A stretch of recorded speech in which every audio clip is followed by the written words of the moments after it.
tal? Bueno, hoy a la tarde quisimos hacernos un espacio como para pensar entre todos y todas en qué nos impacta esta reforma judicial que tiene tanta televisión, tantos medios, tantos artículos y tantos nombres complejos que a veces no nos permiten entender de qué se está discutiendo.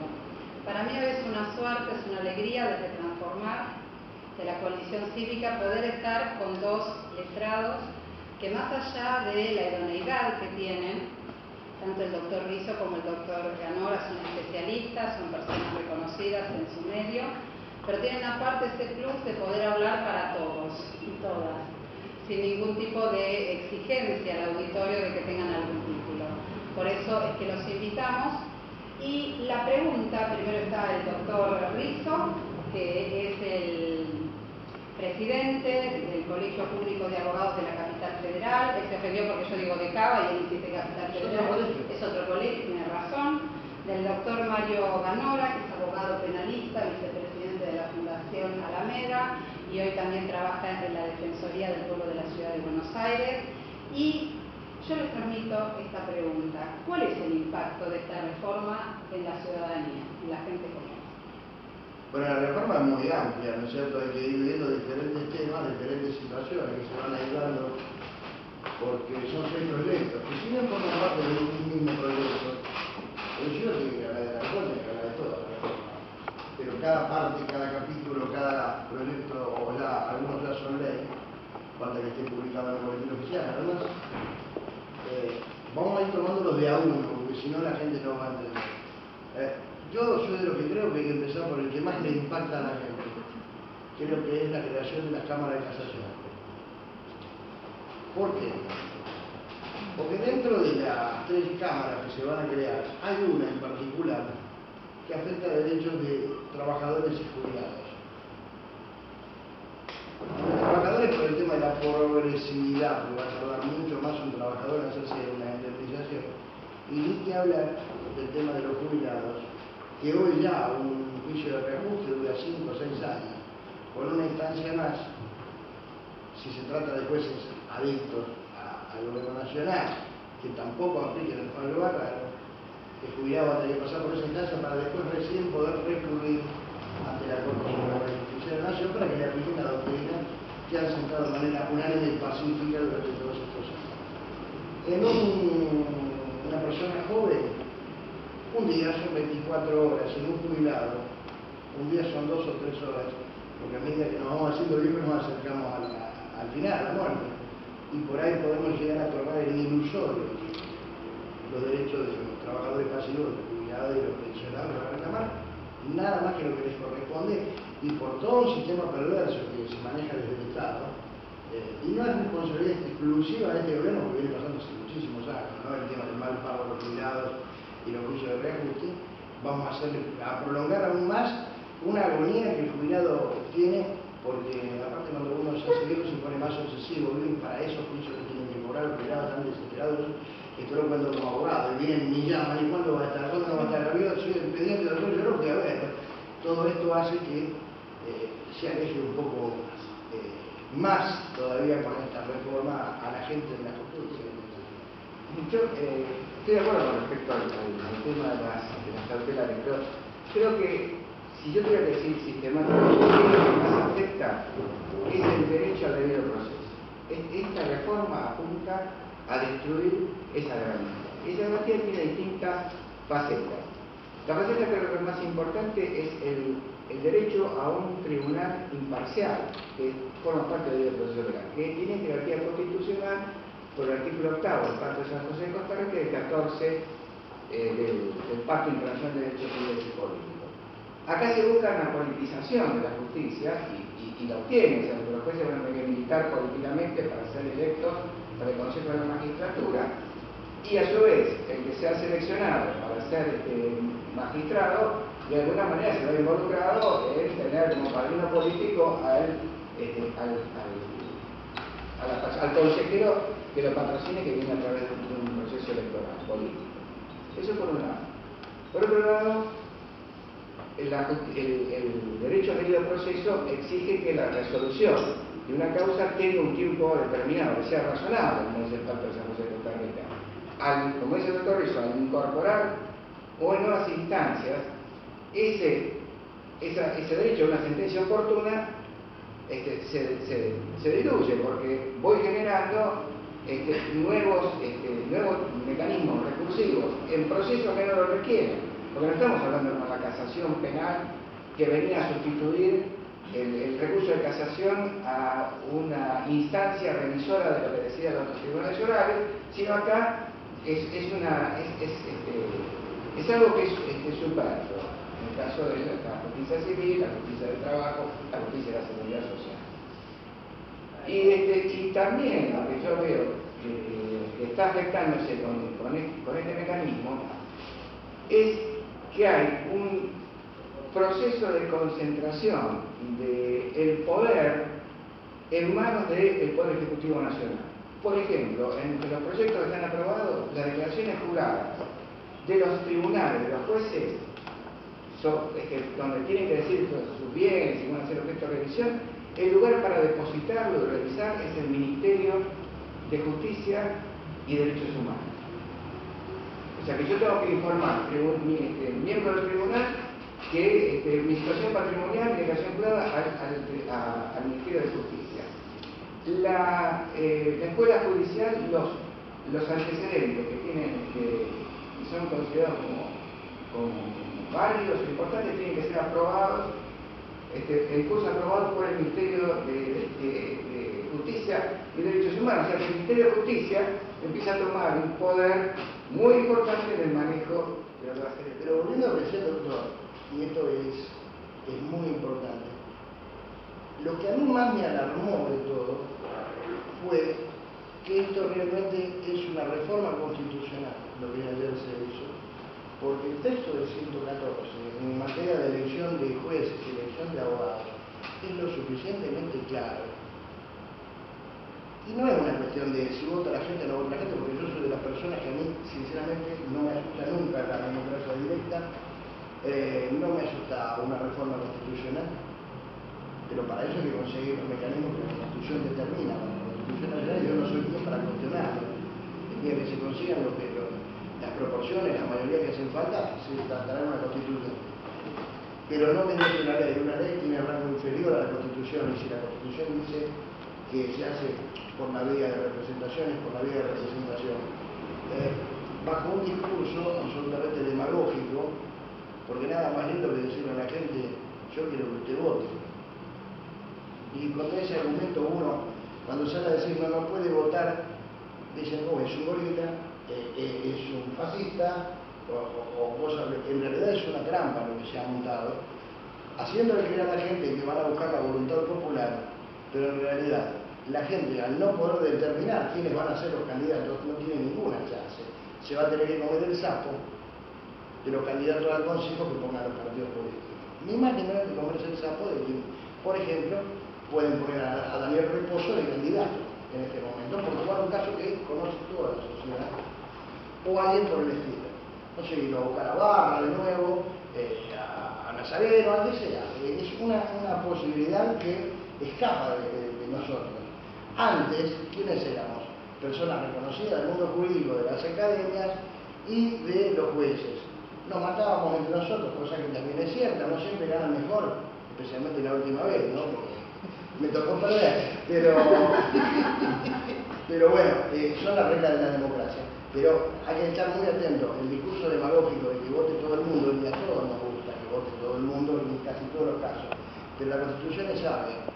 Si la Constitución dice que no vota todo el mundo, lamentablemente, hasta que no se reforme, no vota todo el mundo. A mí me plantea el problema de que a mis clientes yo le tengo que decir que, bueno, tiene que poner plata y trabajar, por un trabajo que va a durar 5 o 6 años. Entonces, y ahora hay una instancia más. Entonces, yo realmente me da vergüenza decirle, mire, póngame la plata y que yo le voy a conseguir algún tipo de resultado.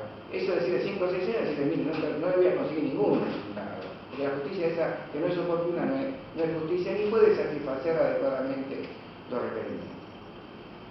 Yo no sé si voy a poder seguir trabajando en estas condiciones.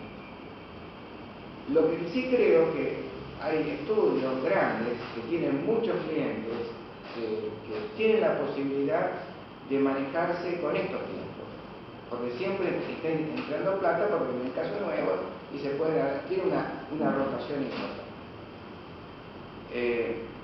A mi juicio, la reforma esta va a tener como resultado no previsto, donde no está en fuera de discusión, una tendencia a la concentración de la actividad profesional en pocos estudios, muy numerosos y muy poderosos, que además, como es costumbre, van a tener buenas relaciones políticas. Porque a mí me ha tocado, por ejemplo, litigar tenía una defensa de un concejal socialista, que era Oscar Besa, en Loma de Zamora. De otro lado, él había tenido un cruce con el que era el intendente de Avellaneda, Cacho Álvarez.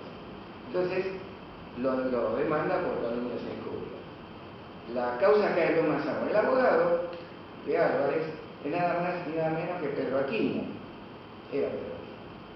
Que era un personaje del justicialismo que en Loma de Zamora era prácticamente una especie de un tabla. Claro, que va, saluda a los empleados, se mete.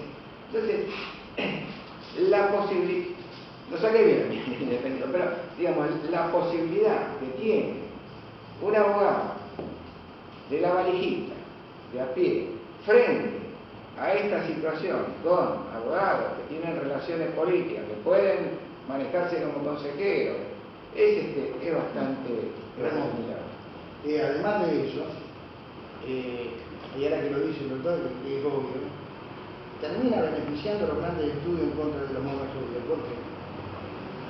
Porque muchas veces el Estado es demandado, por ejemplo, en un caso de responsabilidad.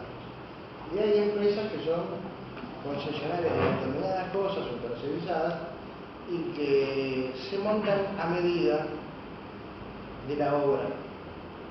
Terminan la obra, hacen lo que tienen que hacer, por no ser más explícito, y después la empresa desaparece.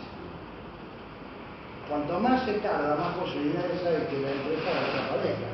Entonces desaparece también la solidaridad que hay entre el Estado y la empresa. Entonces uno después le va a cobrar al Estado a los premios en bonos desbloqueados. Es complejo. Y hay un tema más. En la historia argentina, los diferentes oficialismos que han pasado por los diferentes gobiernos de los diferentes estados que hay, nacional, municipal y provincia, siempre han estado tentados por nombrar a los jueces. Siempre. No es nuevo. Esta ley le da la posibilidad a todo presidente de la nación de tener un consejo de la magistratura. Y como yo, más allá de lo que dijo en el Congreso ayer Neri, yo no creo que un partido político que le toque ganar las elecciones en otro momento vaya a derogar esta ley, porque le viene bárbaro nombrar a sus propios jueces y echar a los que están en contra. Ya hemos tenido oportunidad de ver que quienes estuvieron en contra de las creaciones de la FJP ahora estaban a favor de su mantenimiento, y quienes las creaban querían que desaparezcan. Son los mismos votos invertidos. Cuestión de ver quiénes estuvieron en ambos debates y quiénes levantaron la mano. Están invertidos. Los que estaban a favor terminaron en contra, los que estaban en contra terminaron a favor. Yo creo que esta ley no la bajan más. Si no la bajamos nosotros con los jueces, nosotros planteando la inconstitucionalidad y los jueces decretando la inconstitucionalidad. Porque a la política, a lo que en el 2001 salimos el 19 de diciembre a la calle a decir basta, esto es la mala política. Son los visos de los políticos acá en Argentina. Creo que finalmente hoy a quien no le sirve la norma le va a terminar sirviendo. Y una vez que la norma sirve, yo no creo que sea eso. Es una lectura política. Yo también quería preguntarles con respecto al nombre con que aparecen estos 6 proyectos, ¿no? Democratización. Yo les quería preguntar a ustedes qué piensan. ¿Hay relación entre estas propuestas? Digamos, para ustedes, ¿cómo se incorpora el pueblo en un proceso, en el juicio? El nombre de la democratización viene por la potestad que se le da a la gente para que pueda votar. Creo que está vinculado a ese solo elemento. En realidad la justicia es uno de los poderes democráticos del Estado. Está elegido de acuerdo a los mecanismos que dice la Constitución, nos guste o no nos guste. más del 50% de los jueces están designados desde el 25 de mayo del año 2003, quiere decir, son las dos administraciones de la Presidente Cristina Fernández y la administración del doctor Néstor Kirchner. Entonces, ¿de qué falta de democracia hablamos? Podemos hablar de otras cosas que tienen vicios, que son conservadores, que son una familia que es difícil ingresar, que son medio oscurantistas, que podemos mejorar el horario para que trabajen más tiempo, por lo menos en lo que es atención al público, sin afectar a los trabajadores. Por eso tendría por lo menos 50 críticas para poner acá arriba de la mesa. El doctor que ejerce de profesión en la barriga debe tener otras 50, de las cuales seguro que coincidimos por lo menos en 40. Y eso es una democratización. A ver, un ejemplo claro. Hoy, que un particular haga efectiva una medida cautelar contra el Estado es casi el cumplimiento imposible. Entonces, el Estado ya estaba en una posición superior al particular, por la presunción de legitimidad y por un montón de cosas más, que el Estado tiene una superioridad siempre, una superioridad. Hoy el Estado está más arriba del particular todavía. Casi ha quedado sumergido en una casi de disvalía. Por ejemplo, a mí me tocó una vez, yo tuve un juicio contra la Dirección General de Vialidad, la Dirección Nacional de Vialidad, porque hice una bajada de la autopista acá y una casa que estaba dentro de la área de afectación no la expropiaron y se hizo pedazos. Y yo no sé cuándo hubiera podido cobrar a esta gente, o si se hubiera tratado de una medida cautelar de daño temido, o lo que fuera, no iba a hacerse efectivo nunca. En un corralito, por ejemplo, me decían, no, pero usted habla de corralito, puede pasar en la Argentina, si ya pasó, puede volver a pasar. En la Argentina la política es el arte de lo posible, en serio, puede pasar cualquier cosa, todo es posible en la Argentina. Si hubiera otro corralito, el doctor va, tiene sus ahorros en dólares en un banco, mete la cautelar, saca su plata, va, cobra y se la lleva a su casa. A los 6 meses pierde lo que llamamos eficacia la norma, porque la cautelar cae de acuerdo a la norma. Entonces el juez dice, doctor, tiene que devolver su plata. El doctor dice, yo me la dejé la plata. Bueno, entonces le trabamos el embargo de sus bienes hasta que se resuelva la cuestión de fondo. El doctor no puede vender su casa, no queda inhibido si no tiene otra cosa, no puede ejercer el comercio. Es realmente una violación muy grande de los derechos que aparecen a partir del artículo 75, inciso 22, que incorpora a la Argentina dentro de los pactos internacionales y le da rango de normas constitucionales, por ejemplo, el Pacto de Derechos Civiles y muchas cosas más que las necesitan.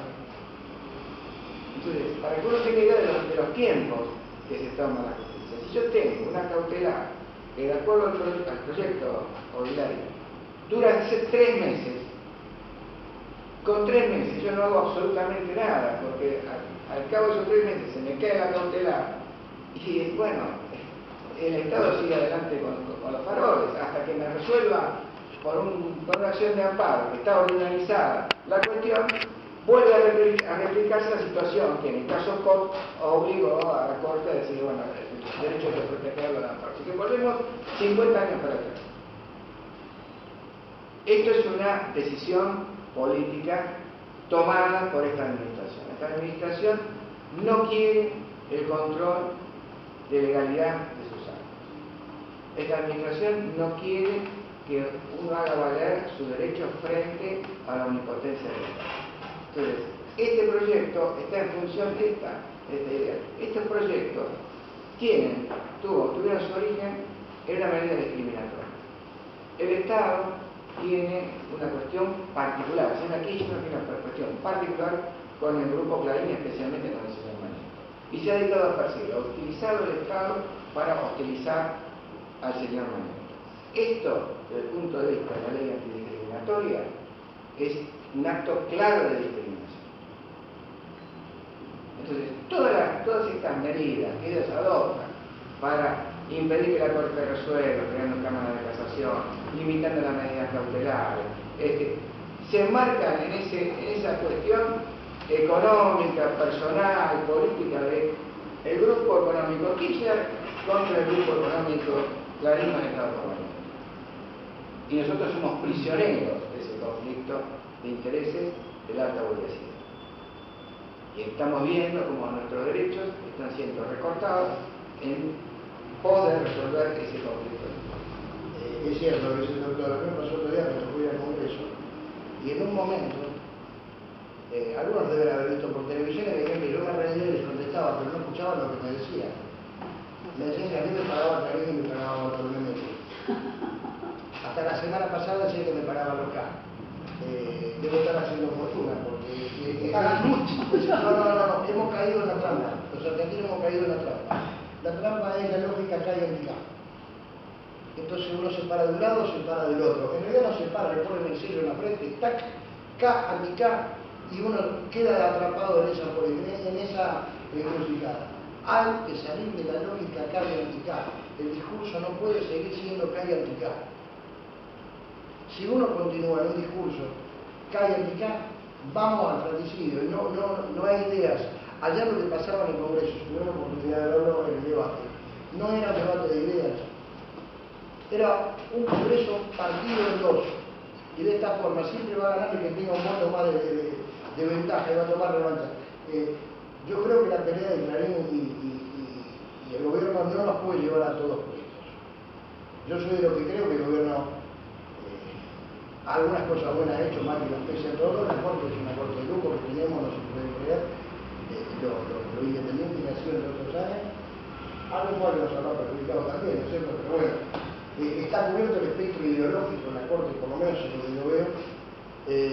También ha hecho un montón de cosas mal, no se puede negar esto, pero tampoco podemos ver al Grupo Clarín, porque también es un grupo que ha perjudicado muchísimo los intereses, especialmente en las provincias. Los que son de provincias saben perfectamente lo que pasó con los cables, lo que pasó con los diarios, lo que pasa con todo lo que es el tema de prensa. Entonces, si nosotros entramos en esta lógica, terminamos fagocitados, perdemos la posibilidad de ser personas, esencialmente, pero como animal racional, lo estoy diciendo, persona que piensa, y nos fanatizamos. Ayer, por ejemplo, veíamos también en la plaza, o lo que pasó después de la votación, fue un escándalo. Yo quería que, sinceramente, la reforma sea rechazada, pero por un problema electrónico no podemos hablar tampoco de todo lo que se ha hecho. Me parece que usted ha sido diputada, puede pasar que se trabe el sistema, no es la primera vez que se trabe el sistema. No es para hacer semejante escándalo y tampoco el oficialismo para contestar de la manera que contestó, ¿no es cierto?, en un sistema técnico. Creo que estamos entrando en un territorio de violencia y me parece que la violencia en todos los casos le conviene a quien tiene el monopolio de la fuerza. Siempre le conviene a quien tiene el monopolio de la fuerza. Yo creo que la forma de parar con esta reforma judicial, como decía yo hoy en Twitter 50, es aceptando el resultado de la democracia, que fue ayer en el Congreso, y empezando a utilizar la segunda forma de gobierno que tiene la Argentina, que es la República, acudiendo con las acciones de inconstitucionalidad ante la justicia, para ver si los jueces se ponen los pantalones largos y hacen lo que deben, porque muchas veces han pasado este tipo de cosas en Argentina porque los jueces no lo han hecho. Cuando se hizo la reforma de la ley 26.080, nosotros fuimos por la inconstitucionalidad, porque nos llegamos afectados, porque nos restaron un par de representantes a los abogados, hicimos la demanda, perdimos en primera instancia, perdimos en segunda instancia, fuimos a la Corte y desde el año 2009, 10, 11, 12 y 13, 4 largos años esperamos que la Corte dicte sentencia sobre esta acción de inconstitucionalidad de una ley que ya no está vigente. Esta mora de la Corte, porque es una situación de morosidad, provocó que salga esta nueva reforma, porque si la Corte hubiera hablado de la representación estamentaria de los abogados para darnos la razón o para no darnos la razón, a nadie se le hubiera ocurrido hacer una ley donde no hay representación estamentaria. Por ejemplo. Yo digo que ahora es la hora de los jueces. Nosotros hemos hecho, los ciudadanos que estaban en contra, haciendo los apoyos, los partidos de oposición juntando firmas, los abogados yendo a cada lugar que nos mandaba o teníamos que ir a exponer y a debatir, y al Congreso, que nos falte el respeto en algún caso, o se nos burlen en la cara por decir que respetamos la Constitución, como si fuera una capítulo o sea, una persona que tiene que se cumpla con la Constitución. Ahora es el tiempo de los jueces, de atender los juicios y cumplir y hacer cumplir el juramento que hicieron cuando les dieron lo que se conoce como jurisdicción, en la potestad que tienen los jueces para poder dictar justicia, para poder decidir justicia. Yo creo que es el tiempo de ellos, todo lo que podamos tenemos que hacer amparos, acciones declarativas de inconstitucionalidad, cautelares autónomas, a la cual estudiará el colegio optado por una acción declarativa cautelar,